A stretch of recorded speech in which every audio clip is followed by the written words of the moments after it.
दिल्ली लूटकांड में एक बड़ा खुलासा हुआ है। 24 जून की लूट के बाद डिलीवरी एजेंट ने 2 लाख की लूट की रिपोर्ट दर्ज कराई थी, लेकिन पुलिस ने 7 आरोपियों की गिरफ्तारी के बाद करीब 8.5 लाख रुपए की रकम अब तक बरामद कर ली है। और पुलिस अब इस बात की जांच कर रही है कि आखिर इस हवाला की रकम से इसका कनेक्शन क्या है। तो शुरुआत में कहा जा रहा था कि 2 लाख की लूट हुई है, क्योंकि जिस दिन ये लूट को अंजाम दिया गया 2 बाइक्स पे 4 जो हैं वो लुटेरे थे, जिन्होंने कार को रोका, सफेद रंग की कार को रोका और बैग छीन के भाग गए। और वहां पे तमाम ट्रैफिक गुजर रहा था, लेकिन उस वक्त कहा जा रहा था कि केवल 2 लाख रुपए, लेकिन अब 8.5 लाख रुपए की जो रकम है वो पुलिस ने बरामद कर ली। और कहा यह जा रहा है कि रकम उससे कहीं ज्यादा हो सकती है।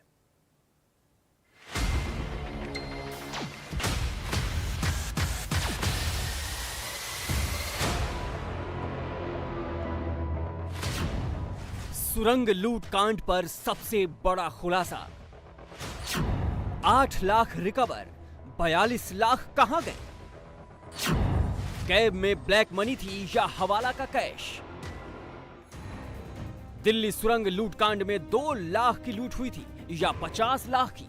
इस सवाल का जवाब इसलिए जरूरी है क्योंकि 24 जून को लूट के बाद जो एफआईआर डिलीवरी एजेंट और ओमिया इंटरप्राइजेज की तरफ से लिखाई गई थी, उसमें 1.5 लाख से 2 लाख की लूट की बात बताई गई थी। लेकिन दिल्ली पुलिस अब तक लूट कांड में शामिल आरोपियों से करीब 8 लाख रुपए रिकवर कर चुकी है। 27 जून को 5 लाख और आज करीब 3 लाख कैश की रिकवरी हुई है। ऐसे में सवाल उठता है कि डिलीवरी एजेंट के पास क्या हवाला की रकम थी या उनके बैग में ब्लैक मनी थी? अगर ऐसा नहीं था तो फिर उन्होंने लूट की रकम क्यों छुपाई? इसकी पड़ताल हम वहीं से शुरू करते हैं जहां सुरंग में लूटकांड को अंजाम दिया गया। इंडिया टीवी के पास सुरंग का नया सीसीटीवी फुटेज है, जिसमें बिल्कुल क्लियर दिख रहा है कि कैसे 2 बाइकों अपाचे और स्प्लेंडर से कैब का पीछा करते हुए 4 बदमाश आए। सुरंग के टर्न पर लुटेरों ने गन पॉइंट पर कैब को रोका और बैग लेकर फरार हो गए। लेकिन इस फुटेज में एक तस्वीर पर गौर करना जरूरी है। लुटेरे जो बैग लेकर आ रहे हैं उसका साइज काफी बड़ा है। अगर ओमिया कंपनी के डिलीवरी एजेंट के पास सिर्फ 2 लाख कैश थे तो इतना बड़ा बैग ले जाने की क्या जरूरत थी? यहीं से इस आशंका को बल मिलता है कि बैग में रकम 2 लाख नहीं बल्कि 50 लाख थी। पुलिस ने सुरंग लूटकांड में 7 लुटेरों को गिरफ्तार किया है, जिन्होंने कर्ज उतारने के लिए इस वारदात को अंजाम दिया था। अगर बैग में सिर्फ 2 लाख कैश होते तो बंटवारे में हर किसी को करीब 28,500 रुपए मिलते। जाहिर है ये रकम इतनी बड़ी नहीं है कि उसके लिए हाईटेक सुरंग में लुटेरे इतना बड़ा रिस्क लेते, जहां पकड़े जाने की संभावना काफी ज्यादा थी।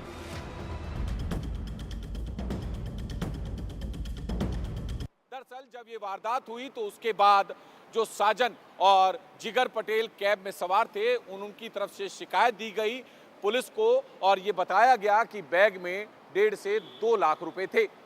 लेकिन क्राइम ब्रांच ने इस मामले को सुलझाया तो 7 आरोपियों को गिरफ्तार किया और 5 लाख रुपए बरामद किए। हालांकि बाद में 3.5 लाख और बरामद किए और कुल बरामदगी 8.5 लाख रुपए हो गई।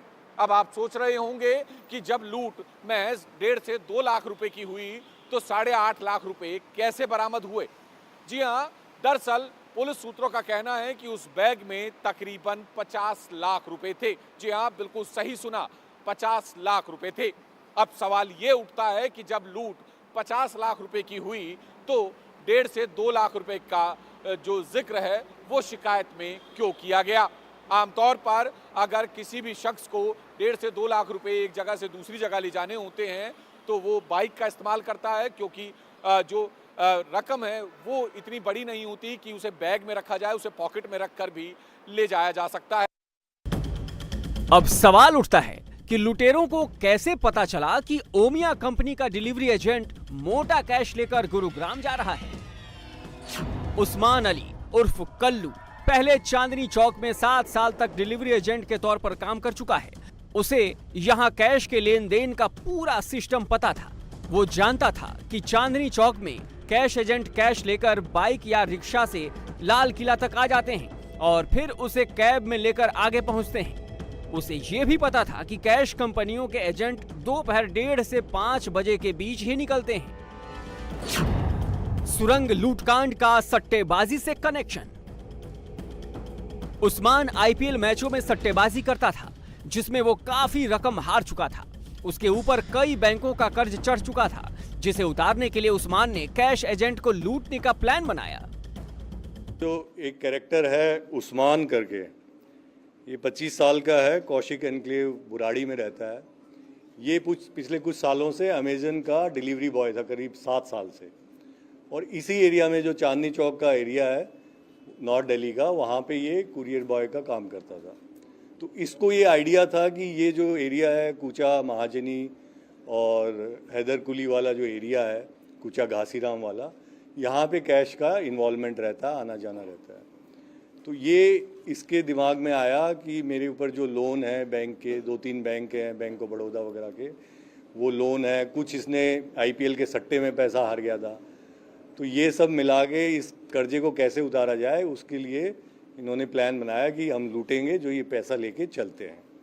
इसमें इसने सबसे पहले रोप इन किया अपने कज़न को, इरफान को। ये दोनों भिंड मुरैना मध्य प्रदेश के रहने वाले हैं, लेकिन काफ़ी सालों से इनका परिवार बुराड़ी में कौशिक एनक्लेव में सेटल्ड है। टारगेट सेट करने के बाद उस्मान ने एक गैंग तैयार किया। गैंग में सबसे पहले उसने अपने चचेरे भाई इरफान को शामिल किया, जो सैलून में काम करता था। उसके अलावा गैंग में सुमित उर्फ आकाश, अनुज मिश्रा उर्फ सनकी, कुलदीप उर्फ लंगड़, प्रदीप उर्फ सोनू और मित उर्फ बाला को जोड़ा गया। गैंग में शामिल प्रदीप फिरौती के एक मामले में 8 साल की सजा पहले ही काट चुका है। उस पर 37 केस दर्ज हैं। कुलदीप पर चेन स्नैचिंग और डकैती के 16 मामले दर्ज हैं। अनुज मिश्रा जल बोर्ड में कॉन्ट्रैक्ट पर मैकेनिक है और उस पर 5 केस दर्ज हैं। सब्जी बेचने वाले कुलदीप ने पिस्टल और गोलियों का इंतजाम करवाया। गैंग, गोली और कट्टा तैयार करने के बाद उस्मान ने चांदनी चौक से लाल किला तक रेकी शुरू की। पुलिस ने जब चांदनी चौक और लाल किला के सीसीटीवी फुटेज को चेक किया तो उस्मान उस फुटेज में साफ दिखा। वो हाथ में हेलमेट लिए दिखाई दिया।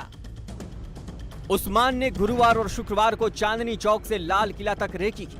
उसने अपने कवर के तौर पर सब्जी बेचने वाले कुलदीप को साथ रखा ताकि उसकी संदिग्ध गतिविधियों पर किसी को शक न हो। शनिवार को जैसे ही ओमिया इंटरप्राइजेज के एजेंट साजन पटेल अपने साथ जिगर पटेल के साथ लाल किला से कैब पर चढ़े, उस्मान ने फोन पर गैंग को बताया कि इस बैग में मोटी रकम है। वहां पहले से मौजूद गैंग के 4 लुटेरों ने 2 बाइक में कैश डिलीवरी एजेंट का पीछा करना शुरू किया। और दूसरा सीसीटीवी में आपको दिखाता हूं।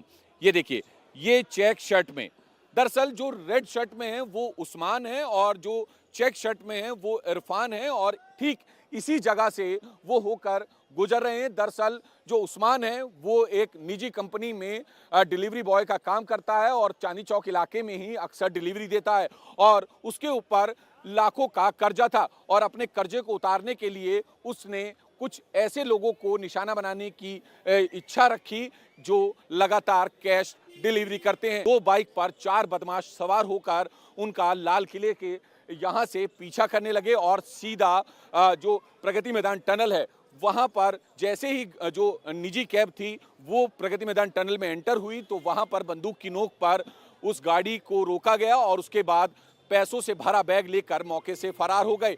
हालांकि जब दोनों शिकायतकर्ताओं की तरफ से पुलिस कंप्लेंट दी गई तो उसमें ये कहा गया कि उस बैग में 1.5 से 2 लाख रुपए थे, लेकिन जब दिल्ली पुलिस की क्राइम ब्रांच ने इस मामले में 7 आरोपियों को गिरफ्तार किया तो उनके पास से 5 लाख रुपए नगद बरामद किए, लेकिन अब उसमें 3.5 लाख रुपए और बरामद किए गए, यानी कि कुल बरामदगी 8.5 लाख रुपए की हुई है।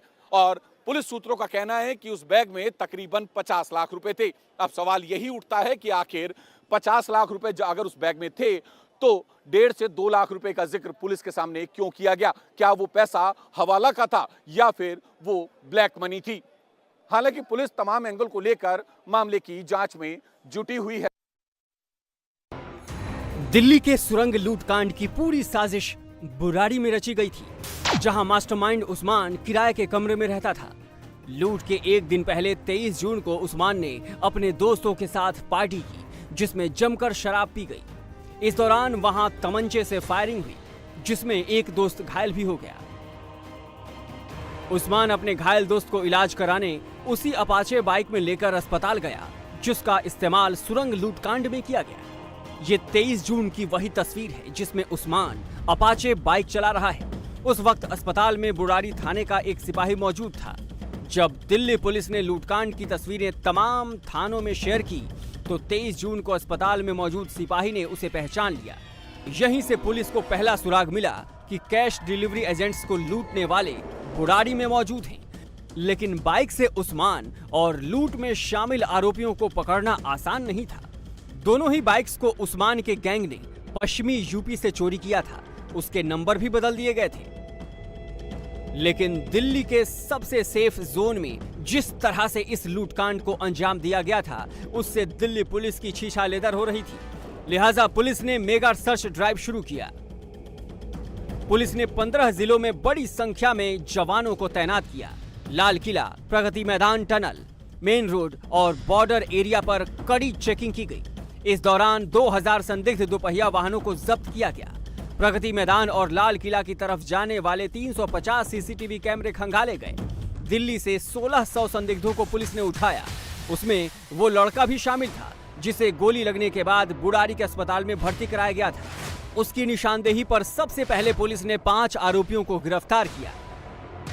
दिल्ली पुलिस की क्राइम ब्रांच ने प्रगति मैदान टनल में हुई लूट के मामले को सुलझा लिया है। फिलहाल आप देखें कि 2 आरोपी जो है पुलिस की कस्टडी में है, तो वहीं 5 आरोपियों को दिल्ली पुलिस की दूसरी टीम ने गिरफ्तार किया है। फिलहाल ये प्रदीप और इरफान और सुमित है। दरअसल जो इरफान और उस्मान है वो दोनों सगे भाई हैं और उस्मान की ही इनपुट पर इन तमाम लोगों ने इकट्ठे होकर इस पूरी वारदात को अंजाम देने की तैयारी की थी। दरअसल उस्मान एक डिलीवरी बॉय था, निजी कंपनी में काम करता था और वो ये जानता था कि चांदी चौक के जिस इलाके में वो अक्सर डिलीवरी करता है वहां पर कैश का काम होता है और उसी के इनपुट पर इन तमाम लोगों ने चोरी की बाइक का इंतजाम किया और उसके बाद गाड़ी का पीछा किया और गाड़ी का पीछा करने के बाद इस पूरी लूट की वारदात को अंजाम दिया। हालांकि इस मामले में अभी कुछ आरोपियों को पकड़ने के लिए दिल्ली पुलिस की क्राइम ब्रांच की टीम पूर्वी उत्तर प्रदेश में भी जगह जगह छापेमारी कर रही है। फिलहाल 7 आरोपियों को दिल्ली पुलिस ने इस पूरे मामले में गिरफ्तार कर लिया है और बाकी आरोपियों को पकड़ने के लिए